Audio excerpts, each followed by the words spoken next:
Kita nak bersama dengan seorang panel ni, Polis Jenayah dan juga Kamal Effendi Hashim. Assalamualaikum. Waalaikumsalam warahmatullahi wabarakatuh. Baik, saya bila tengok Kamal Effendi, saya teringat dua perkataan je. Ya. Ruang dan peluang. Oh, ya. Tanpa apa jua kes jenayah ke apa-apa. Ini juga termasuk ya. Betul. Sebab berdasarkan mungkin pengalaman Kamal yang luas ya. Adakah bila kes penculikan ini sebarangan je culik ataupun memang dah ada perancangan? Ini tidak yang kalau tidak melibatkan yang mungkin ada masalah mental kan. Jadi macam mana gambaran awal tu? Dia ada dua. Colik dalam bahasa biasa kita ni kita panggil colik lah. Tapi sebenarnya ada satu melarikan. Kanak-kanak ni misalnya mak bapak dia ada masalah ke apa semua, dia bawa lari tapi dia cakap colik. Okay. Satu lagi colik untuk ransom misalnya dijadikan tebusan ya. Jadi kalau dalam keadaan ini memang itu salah satu daripada risiko yang ada lah. Jadi kalau dalam istilah ni panggil OH ni orang hilang ya. Kanak-kanak misalnya, dan kalau kita cakap pasal kanak-kanak ni maka memanglah ada yang dah berlaku bagi tujuan siksaan seksual misalnya kan. Kemudian ada juga bagi tujuan ugut ya. Kerana persaingan perniagaan ke ataupun pertelingkahan antara dua pihak. Ini yang selalunya jadi. Macam Fitri cakap tadi lah.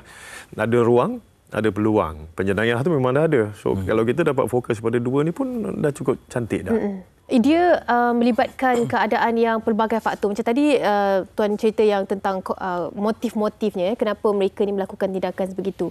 Kadang-kadang kita ni dah berjaga-jaga sangat dah. Kita rasa macam keselamatan ataupun safety anak tu kita dah letak pada tahap standard yang teratas. Tapi masih lagi boleh berlaku. Kita berdepan dengan krisis identiti. Bahawa dalam hidup kita ada dua je ni. Satu watak baik, satu watak jahat. Kita tak nampak watak kelabu ni. Kalau misalnya penjenayah tu barangkali kita sendiri tahulah ciri-cirinya ataupun kita boleh rasa. Tetapi kita juga menjadi penjenayah diri kita. Bila tu ni? Bila kita menyangka bahawa dah cukup baik dah saya buat ni. Kita berhenti kat situ. Kita fikir ini dah maksimum saya boleh buat, ni dah optimum. Berhenti Padahal berjaga-jaga. Berhenti berjaga-jaga dah kan. Kita pantau je. Itu yang selalu silap tu. Jadi kita patut teruskan benda tu. Dia kena terus, hari-hari kena buat. Baru dia jadi pengurusan risiko ni kena hari-hari buat. Betul. Baik, dalam keadaan panik macam ni sekalipun, tindakan perlu dibuat ya. Baik, sebaik menyedari anak hilang sama ada di pusat beli belah ke, di rumah ke, mana-mana pun. Jadi minit-minit terawal, jam terawal tu apa yang perlu dibuat oleh ibu bapa? Minit terawal ini yang paling penting. Kita tengok sebelum kejadian dan semasa kejadian. Sebelum kejadian ni patutnya kita beritahulah anak-anak dia apa nak buat dalam keadaan ni. Misalnya hilang kat pusat beli belah apa nak buat. Misalnya kalau ada orang tarik tangan apa nak buat. Ini kita kena beritahu sebelum pergi lagi. Kemudian di padang permainan misalnya atau tempat awam yang lain. Tetapi apabila sedang berlaku, ini kita selalu banyak silap yang ni lah. Bila berlaku je kita pergi cari dulu. Dah cari kan, beritahu kawan-kawan suruh cari, tak jumpa, lepas tu barulah kita pergi buat laporan polis. Sebab tindakan ini kita harus ingat penjenayah dia tak statik, dia bergerak. Jadi makin lewat kita buat laporan, kata setengah jam, bermakna dia telah keluar daripada epicenter tu setengah jam juga. Katalah dia di bandar utama, sementara kita mencari-cari setengah jam ni, dia barangkali dah sampai dekat sepadan Tanjung Malim.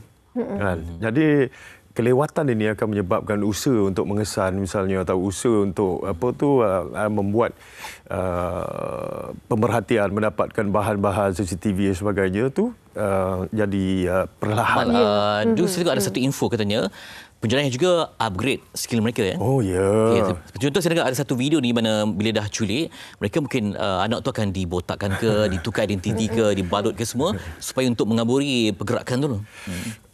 Di Malaysia kita kadang-kadang dapat satu berita palsu tau. Kan? Yang dekat pasar raya sekian dibotakkan jadi pengemis, itu belum terbukti lagi lah. Kalau di luar negara ada. Luar negara yang tidur dekat secengih tapi pun mak dia bangun-bangun dah hilang anak dia. Itu kejadian di India. Jadi tapi penjenayah selalunya memikirkan macam mana nak mask budak ni.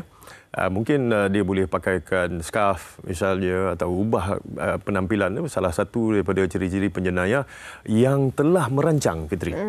Kalau dia tak rancang, cara kebetulan rambang, dia tidak sasarkan mangsa tu. Jadi dia boleh jadi keadaan yang berbeza. Apa pakaian yang ada tu, dia fikir okey, tujuan dia apa? Tujuan dia nak bawa lari. Apa yang ada? Dia tak rancang. Masa tu dia nampak peluang, dia sapu terus. Dia rembat peluang tu. Itu keadaannya. Apa yang kita perlu persiapkan anak kita? Sebab kecemasan sebegini boleh berlaku kepada sesiapa sahaja. Tapi anak kita untuk ada satu idea bagaimana tindakan yang sepatutnya dia lakukan jika berada dalam situasi kecemasan ini. Faham. Kita punya sumber rujukan biasanya YouTube. Betul, movie kan, cerita-cerita. Saya bukan nak ketawa kan. Begini, penjenayah pun tengok benda yang sama. Jadi dia tahu. Jadi ilmu tu dia tak eksklusif. Akhirnya apa tindakan yang anak tu nak buat, penjenayah tahu. Kan? Samalah orang pernah tanya, Ustaz tak tulis buku jadi budak-budak boleh tahu apa nak buat apa. Saya kata kalau saya tulis, penjenayah pun baca. Jadi tak ada point. Kecuali dalam majlis tertutup. Sekolah buat ataupun institusi buat atau ikut macam jabatan pembangunan wanita bagian kanak-kanak dia ada buat. Dia cara tertutup. Jadi dia tahu apa nak buat.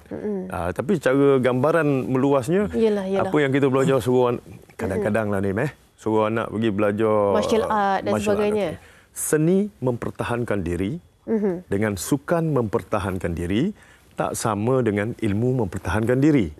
Dua-dua yang awal saya sebut tadi, dia ada sekatan, dia ada had, dia ada masa. Tetapi dalam keadaan nak selamatkan diri, kita tak ada masa tu. Kita tak ada had, apa saja tindakan boleh buat.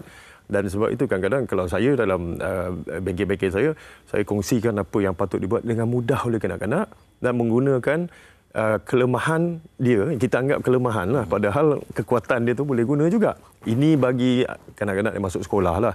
Tetapi kalau kita jumpa kadang-kadang dengan yang tak masuk sekolah, yang di luar masih kecil lagi, ini bermasalah juga.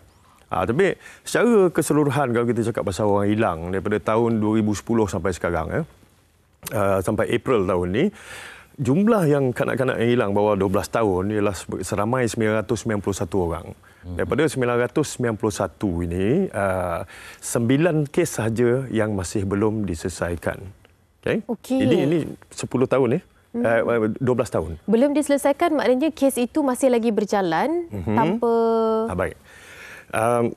Dalam jarak itu daripada 2010 sampai 2022 hanya 9 kes lagi belum selesai daripada 991. Daripada 991 hanya ada 67 kes yang mana Nurin Alert, sistem kehilangan amaran kanak-kanak hilang ni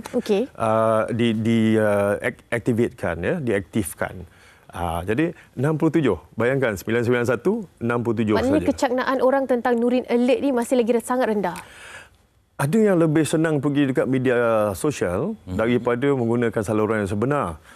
Kita kena fikir, Nurin Alert ni dia ada protokol dia. Kalau misalnya berbahaya pada kanak-kanak, mengancam nyawa dia dalam kes KFR, kidnap for ransom.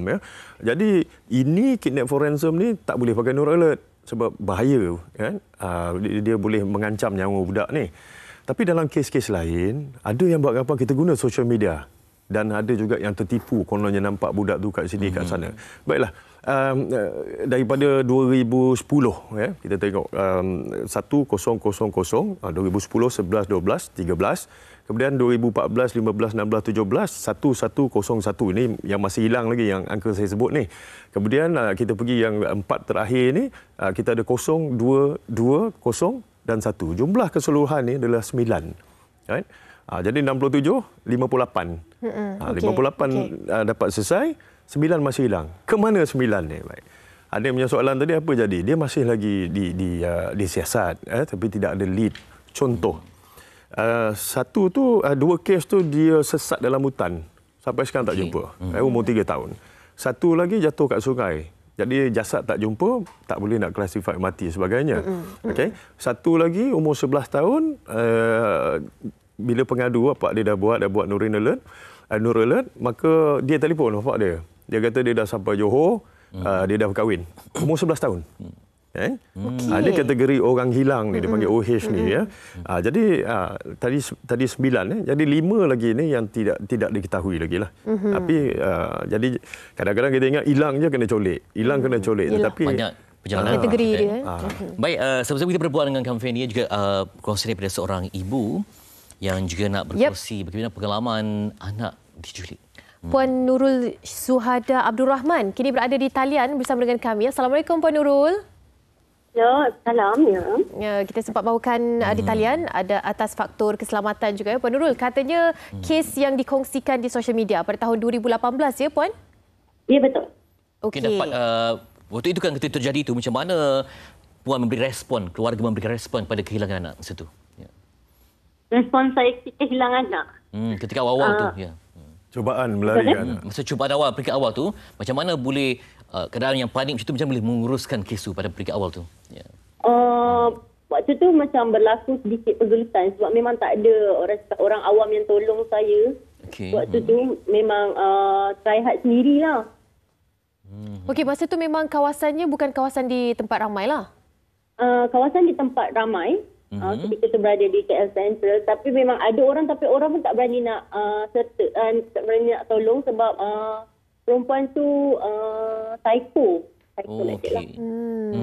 Bila berlaku jeritan, bila berlaku pergelutan tu memang orang pandang juga? Tak ada langsung bantuan? Ya, betul. Sampailah saya sendiri berlari sampai tersempat dengan seorang abang polis bantuan yang kawal kat situ. Okey, ada rasa tak macam diekori ke oleh wanita ini sebelum tindakan nak colik anak tu berlaku, tindakan sebegitu berlaku? Saya memang tak perasan langsung dia ikut, tapi ada kakak saya bersama dengan kakak saudara saya sekali. Kakak saudara saya yang cakap yang kenapa perempuan ni macam ikut kita je macam tu. Oh, adalah macam rasa kakak saudaranya tu. Tapi saya memang tak pandang lah. Okey, baik. Di sebalik penyerang yang mungkin tak tahu tahap kesihatan mental dia, adik tenaga fizikal Puan pun masa tu pun mungkin tak sekuat dia kan? Macam tu? Betul, betul. Jadi, ada kecederaan tak yang berlaku masa tu? Masa tu kita bergelut untuk rebut sebab dia memang cuba untuk rampas baby daripada saya dokong kan. So dia memang time tu memang try hard untuk rampas baby tu lah. Okey, siasatan kertas siasatan pastinya dibuka dan selepas itu apa yang berlaku? Mungkin selepas soal siasat wanita itu, katanya wanita itu pun berada dalam keadaan kesihatan mental yang tak stabil kan? Betul. Jadi pengajaran yang paling penting sebab lepas tu mungkin berlaku trauma, boleh berlaku macam-macam perasaan. Jadi apa yang Puan nak pesan kepada ibu bapa? Walaupun kita dalam hati tempat orang ramai tapi tetap ada risikonya. Silakan Puan dulu. Betul. Kita dah peka tapi benda nak jadi kan. So saya sendiri mungkin akan cakap lebih peka lah pada keadaan sekeliling. So jangan mudah percaya pada orang yang kita tak kenal sebab masa kejadian saya sendiri layan dia. Saya sendiri buka ruang untuk dia datang dekat dengan anak saya. Sekarang anaknya umur berapa Puan Nurul? Sekarang anak saya dah umur 5 tahun. 5 tahun. Macam berdorong sendiri untuk pulih pada trauma dan juga mungkin rasa macam berdebar setiap kali nampak tempat crowded ke macam mana situasi yang berlaku? Start daripada 2018 tu sampai sekarang saya memang tak pernah lagi naik kereta api. Yalah, sebab kan itu terkesan baik. Begitu terkesan kan. Terima kasih Puan Nurul berkongsi pengalaman anda. Semoga ini pencerahan untuk orang lain juga. Bila berlaku situasi kes penculikan yang ada motif dendam, motif mungkin nak wang tebusan dan sebagainya, kita tahu ada motif di sebaliknya. Tapi bila individu yang berada dalam keadaan mental tak stabil ni, bagaimana pula reaksi yang sepatutnya kita lakukan? Dari sudut hak pertahanan diri, kalau orang tu kurang siuman atau masalah mental sekalipun, kita tetap memiliki hak mempertahankan diri. Kita boleh exercise hak mempertahankan diri untuk mempertahankan nyawa kita. Kalau anak tu ada, dan anak itu pun kita boleh lindung. Jadi boleh sampai dia cedera ke cedera parah, malah hak itu boleh dilanjutkan walaupun membawa kematian kepada orang itu dalam beberapa keadaan. Tak sempat minta bantuan polis misalnya pada masa itu, serangan yang bertujuan bunuh misalnya. Dia tarik tiba-tiba, dia mental tak stabil. Jadi mental koyak ke bawah pengaruh dadah atau alkohol, tiba-tiba dia tarik budak dia nak kelar ke apa semua. Jadi seorang ibu atau siapa saja yang berada di situ boleh menggunakan hak mempertahankan diri. Section 99 dilanjutkan kepada 100 dalam keadaan-keadaan itu. Kan? Tapi janganlah ubah apa-apa lepas tu. Janganlah, alamak, dia tak dipisau, pergi ganti pula dengan barang. Jadi siasatan tu akan melihat semua sudut. Ini. Baik, kalau ikut insecurity memang kita nak letak chip ke apa semua kat anak kan. Supaya kita dapat trace kan. Kita dah hidup di realiti sebenar. Kami ada satu video di TikTok, sama ada betul ke tidak, kita tengok apa mungkin fakta dapat kita pakai ataupun sebaliknya. Ini rangkuman dapat kita kongsikan.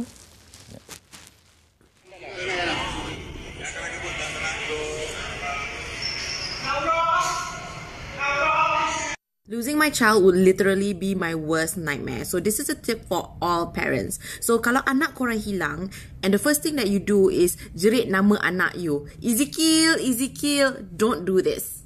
What you should shout out instead is the description of your child. Your main priority is to find your anak. The more eyes are looking for your anak, the more likelihood that you will find your anak before somebody takes them away from the premise.